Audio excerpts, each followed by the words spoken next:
Assalamualaikum warahmatullahi wabarakatuh. Yang terhormat Bapak dan Ibu dosen pengampu mata kuliah metodologi penelitian. Izinkanlah di sini saya Meli Safitri akan mempresentasikan mengenai desain penelitian eksperimen.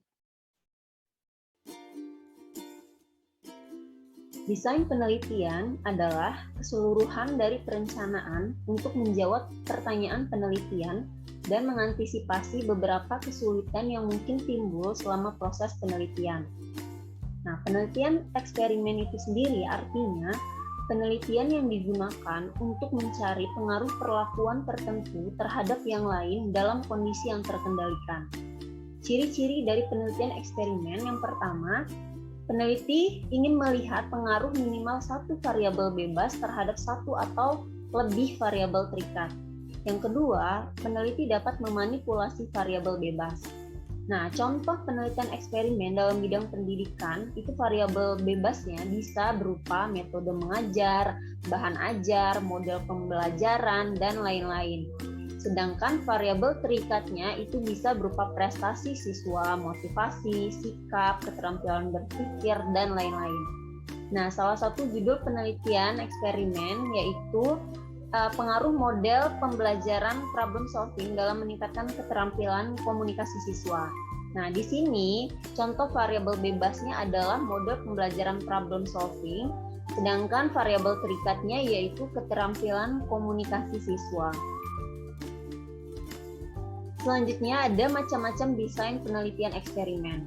Nah, ada 4 macam desain penelitian eksperimen. Yang pertama pre-eksperimen, yang kedua true eksperimen, yang ketiga quasi eksperimen, dan yang keempat yaitu faktorial eksperimen atau faktorial design. Untuk pre-eksperimen ini ada 3 macam ya, ada one shot case study design, kemudian ada one group pretest post-test design, dan yang ketiga ada static group comparison design. Nah, untuk di true eksperimen ini semuanya the randomize ya. Yang membedakan yang pertama itu the randomize-nya post-test only control group design, sedangkan yang kedua pretest post-test control group design, yang ketiga Solomon for group design, dan yang keempat assignment with matching. Kemudian yang jenis yang ketiga dari penelitian eksperimen yaitu ada quasi eksperimen yang meliputi ada 3 jenis desain ya. Yang pertama ada post-test only non-equivalent control group design, kemudian ada pretest post-test non-equivalent control group design, dan yang ketiga ada time series design.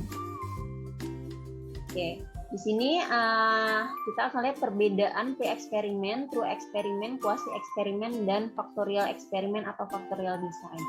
Untuk pre-eksperimen ini merupakan jenis penelitian yang lemah. Kenapa? Karena di pre-eksperimen ini tidak ada kontrol yang ketat terhadap variabel yang akan digunakan dalam penelitian. Sedangkan true eksperimen di sini merupakan jenis penelitian yang mengungkapkan hubungan sebab akibat dengan cara melibatkan kelompok kontrol di samping kelompok eksperimen. Pada true eksperimen ini adanya proses yang namanya randomisasi, yaitu pemilihan kelompok yang dilakukan secara acak. Kemudian quasi eksperimen. Nah, quasi eksperimen ini adalah jenis penelitian yang mengungkapkan hubungan sebab akibat antara kelompok eksperimen dengan kelompok kontrol atau tanpa kelompok kontrol gitu. Nah, dalam quasi eksperimen ini tidak ada pemilihan kelompok yang dilakukan secara acak seperti yang terjadi gitu atau seperti yang ada pada true eksperimen.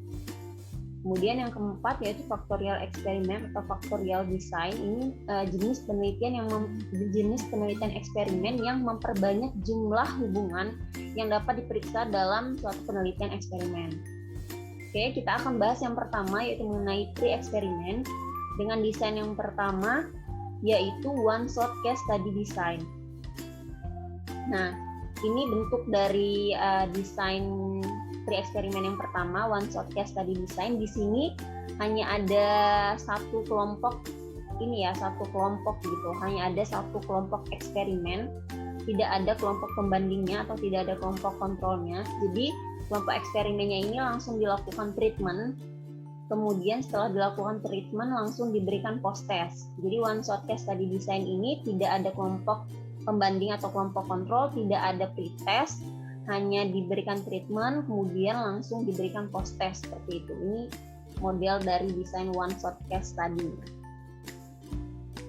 Oke, desain yang kedua dari pre-eksperimen yaitu the one group pretest post test design. Nah, bedanya desain yang kedua ini dengan yang one shot case tadi, di sini sudah ada pretestnya. Oke, di sini sudah ada pretest. Sama-sama tidak ada kelompok pembanding atau kelompok kontrol, hanya ada kelompok eksperimen saja. Tapi di one group pretest post test design ini sudah ada pretestnya, sedangkan di desain yang sebelumnya itu hanya ada post test saja, seperti itu. Kemudian yang ketiga, the static group compression design.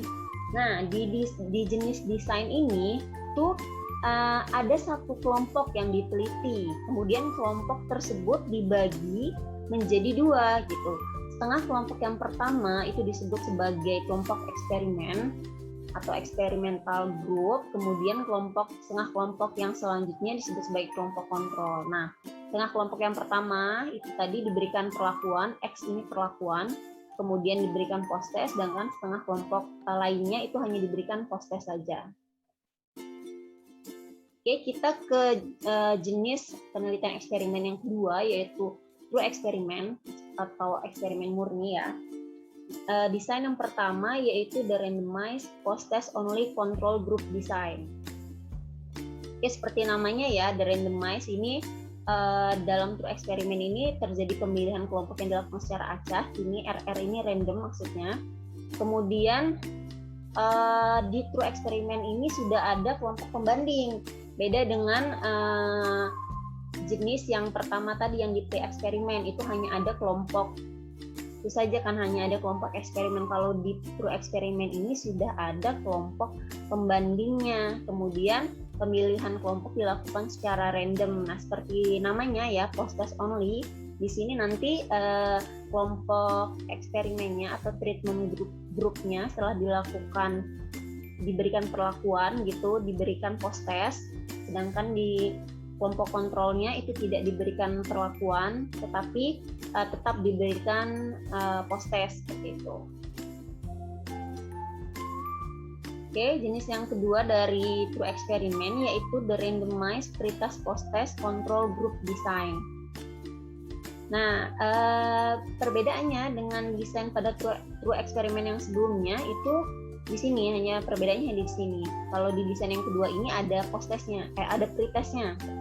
Mohon maaf, ada pretestnya maksud saya. Jadi setelah dilakukan pemilihan kelompok secara acak, kemudian masing-masing kelompok eksperimen maupun kontrol diberikan pretest, lalu kelompok eksperimennya diberikan treatment, sedangkan kontrolnya tidak, lalu kedua kelompok diberikan post test. Jadi perbedaannya hanya di pretestnya saja. Kalau desain yang sebelumnya tidak ada pretest, desain yang sini sudah ada pretestnya.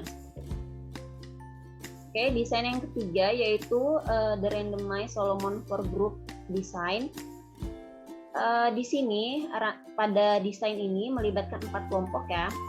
2 kelompok sebagai kelompok eksperimen nantinya, kemudian 2 kelompok lainnya sebagai kelompok kontrol. Nah, pada kedua kelompok eksperimen nantinya akan diberikan perlakuan, sedangkan ini treatment group ini kelompok eksperimen diberikan perlakuan, sedangkan pada kelompok kontrolnya tidak.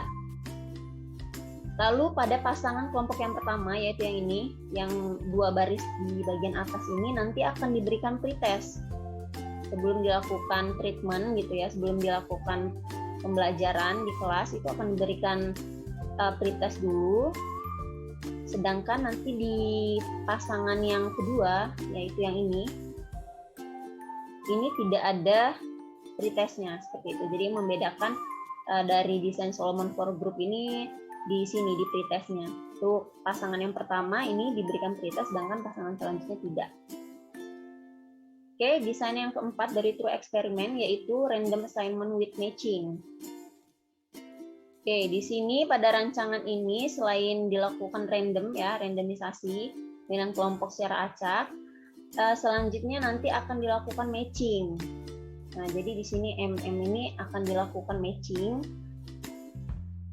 Untuk yang the randomized post test only, seperti namanya ya, post test only, berarti nanti hanya ada post test setelah dilakukan proses randomisasi, matching, kemudian kelompok eksperimennya berikan perlakuan, kelompok kontrolnya tidak, kemudian dua-duanya diberikan post test. Hanya diberikan post test pada desain yang pertama dari ini, random assignment with matching. Sedangkan di desain yang keduanya ini ada pretestnya.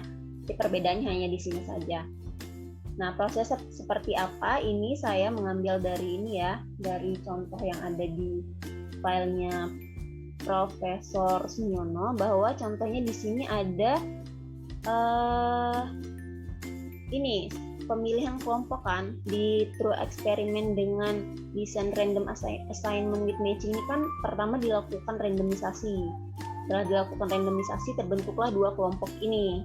Nah, dua kelompok ini, kelompok yang atas dan kelompok yang bawah. Selanjutnya akan dilakukan matching. Matchingnya didasarkan pada apa? Nah, kalau di contoh ini matchingnya didasarkan pada sudah atau belum gitu. Anggota kelompok ini menerima pelatihan dalam matematika gitu. Yang sudah menerima pelatihan ini digabungkan gitu ya menjadi satu kelompok, yaitu di kelompok eksperimen. Sedangkan yang belum mengikuti pelatihan matematika itu dijadikan satu juga dalam satu kelompok kontrol gitu. Ini contohnya untuk yang random assignment with matching.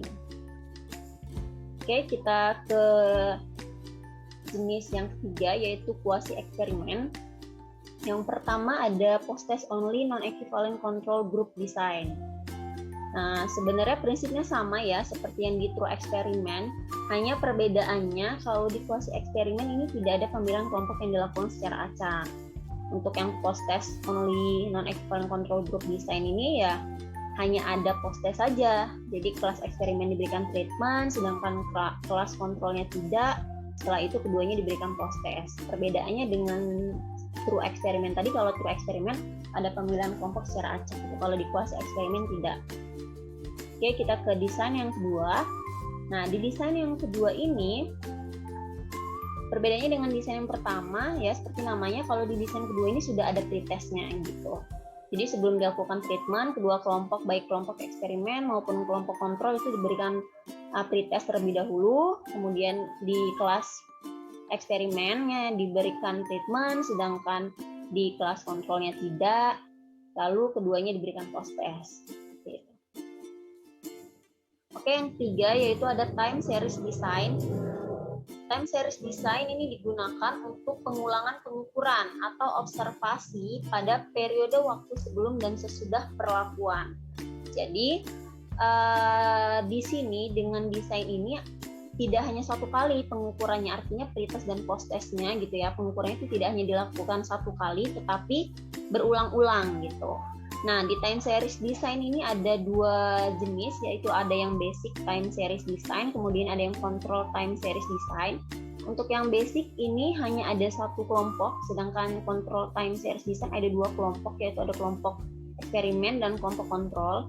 Nah, di time series design ini hanya ada satu kelompok kan, jadi prosesnya ya sebelum dilakukan treatment, dilakukan pretest dulu, sebanyak ini 5 kali pengulangan pengukuran. Ini maksudnya pengulangan pengukuran itu ini ya. Jadi dilakukan pengukuran selama 5 kali sebelum diberikan treatment, kemudian diberikan treatment, lalu diberikan pengulangan pengukuran lagi atau post test yang berulang lagi gitu setelah treatment atau setelah perlakuan. Untuk di control time series design sama, cuman sama prinsipnya dengan basic series design, dilakukan pengulangan pengukuran ini ya, ada O1 sampai O5 sebelum dilakukan treatment, kemudian ada O6 sampai O10 ini sesudah dilakukan treatment gitu. Yang membedakan hanya di control time series design ini ada kelompok kontrolnya gitu, ada kelompok pembandingnya. Oke, yang keempat yaitu counterbalance design. Nah, desain ini digunakan untuk menyamakan kelompok eksperimen dan kontrol. Dalam desain ini, perlakuan yang diberikan kepada semua kelompok adalah sama, tetapi dalam urutan yang berbeda. Oke, contohnya ini. Ada 3 kelompok. 3 kelompok ini nanti akan diberikan perlakuan yang sama. Semuanya akan diberikan perlakuan X1, X2, dan X3, tetapi dalam urutan yang berbeda. Kelompok pertama memperoleh perlakuan X1 atau perlakuan yang pertama itu di awal pembelajaran gitu ya, atau misalnya di pertemuan pertama gitu. Sedangkan di kelompok yang kedua itu nanti diberikan perlakuan atau X1 ini ada di pertemuan ketiga gitu misalnya. Dan kelompok ketiga ini X1-nya akan diberikan pada pertemuan kedua gitu. Ini misalnya seperti itu ya. Jadi semuanya akan diberikan perlakuan, yaitu ini kalau di contoh ini, contoh yang ditampilkan ini ada X1, X2, dan X3 akan diberikan semuanya X1, X2, X3 ini, treatment ini, tetapi dalam urutan yang berbeda gitu. Oke, yang terakhir factorial design. Desain ini berfungsi untuk memperbanyak jumlah hubungan yang dapat diperiksa dalam penelitian eksperimen. Kemudian desain ini juga memungkinkan seseorang peneliti untuk mempelajari interaksi variabel independen dengan satu atau lebih variabel lain, yang biasa disebut dengan variabel moderator. Nah, contohnya ini desainnya seperti ini. Untuk factorial design ini ada randomisasi ya, seperti di eksperimen, kemudian diberikan pretest, lalu diberikan treatment. Nah, treatmentnya ini didasarkan pada ini, ada variabel moderatnya nanti, di mana contohnya ini, misalnya kita ingin meneliti metode X1 yaitu inquiry dengan metode X2 lecture ini di kelas yang ukurannya besar Y1 dan kelas yang ukurannya kecil Y1 dan kelas yang ukurannya besar Y2. Nah, di sini kalau kita menggunakan desain yang biasa, bukan factorial design, kita menyamakan variabel yang ini nih, kelasnya kita samakan gitu kan ukurannya. Kita hanya mengukur ini saja, pengaruh dari metode inquiry X1 ini dan lecture atau X2 ini terhadap suatu kelas gitu kan. Kalau di factorial design ini kita ingin melihat apakah metode inquiry ini gitu kan berpengaruh di dalam, berpengaruh baik atau berpengaruh besar di kelas yang kecil, dan bagaimana pengaruhnya jika di kelas yang besar. Sama yang lecture ini juga seperti itu. Jadi di sini jika ada penelitian yang memperhatikan variabel lainnya, yang dimaksud di sini ada variabel moderat ini, maka sebaiknya menggunakan desain ini, yaitu factorial design. Oke, demikian presentasi dari saya. Kurang lebihnya saya mohon maaf. Saya akhiri. Wassalamualaikum warahmatullahi wabarakatuh.